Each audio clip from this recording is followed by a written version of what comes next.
لک الحمد یا اللہ والصلاۃ والسلام علیک یا سیدی یا رسول اللہ۔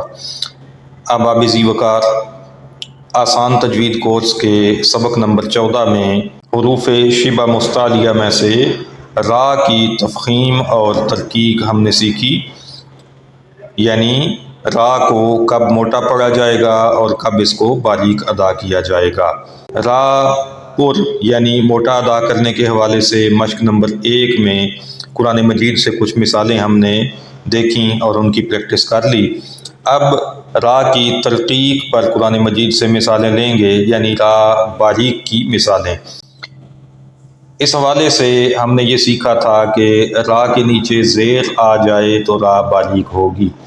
اب اس کی مثال دیکھیے، رجالن، رجالن، اس کو رجالن ایسے موٹا نہیں کرنا، رجالن ایسے نہیں بلکہ باریک، رجالن۔ را کے نیچے 2 زیریں آ جائیں تب بھی را باریک ادا کیا جائے گا، امرن، امرن۔ پھر ہم نے یہ سیکھا کہ را کے نیچے کھڑا زیر آ جائے تب بھی را باریک ادا کی جائے گی۔ اس کی مثال پورے قرآن مجید میں صرف ایک ہے، سورہ ہود کے اندر۔ کسی بھی حرف کے نیچے جب زیر آتی ہے تو اس کی ادائیگی کا طریقہ یوں ہوتا ہے، جیسے با کے نیچے کھڑا زیر ہو تو ہم پڑھیں گے با کھڑا زیر بی، جیم کے نیچے کھڑا زیر ہو تو جی۔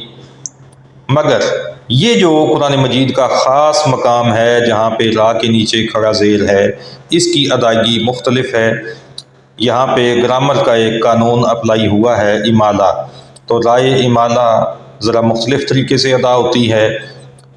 اس کی ادائیگی ایسے کرنی ہے جیسے ہم اردو میں ایک لفظ استعمال کرتے ہیں، قطرے، ڈراپس، قطرے، قطرے۔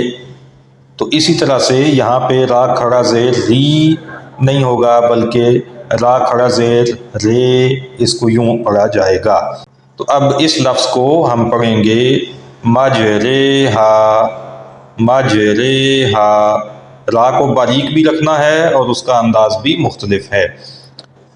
اس کے بعد اگلا اصول ہم نے یہ سیکھا تھا کہ را ساکن سے پہلے زیر آ جائے تو را باریک ہوگا، جیسے فصبر، فصبر۔ اب اس کو فصبر ایسے موٹا کر کے ادا نہیں کرنا، فصبر باریکی سے ادا کرنا ہے۔ پھر ہم نے یہ سیکھا کہ را ساکن سے پہلے یا ساکن آ جائے تب بھی را کو باریک پڑھا جائے گا۔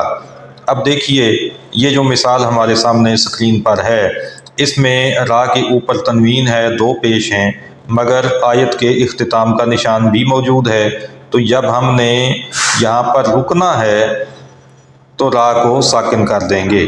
اب را ساکن ہوئی اور اس سے پہلے ہم نے دیکھا کہ یائے ساکنہ موجود ہے، تو اس کا مطلب یہ ہوگا کہ اب اس را کو باریک ادا کیا جائے گا، خیر، خیر۔ اب ایک اصول اور بھی سیکھ لیجئے کہ را ساکن ہو، اس سے پہلے جو حرف ہے وہ بھی ساکن ہو، یا ساکنہ کے علاوہ کوئی اور حرف ہو اور وہ ساکن ہو، اور اس سے پیچھے جو حرف ہے اس کے نیچے زیر آ جائے تب بھی را کو باریک پڑھیں گے۔ ویسے تو را کے نیچے 2 زیریں ہیں تو را باریک پڑھنا ہوگی، لیکن رکنے کی صورت میں را کو ہم نے ساکن کر دیا۔ اب ساکن ہو گئی تو پھر کیا کرنا ہے؟ ہم دیکھ رہے ہیں کہ را ساکن سے پہلا حرف جیم وہ بھی ساکن ہے اور اس سے پیچھے زیر آ گئی ہے، تو اب اس را کو بھی باریک ہی ادا کیا جائے گا، ہجر، ہجر۔ تو یہ کچھ پریکٹس تھی قرآن مجید کے اندر سے مثالوں کی۔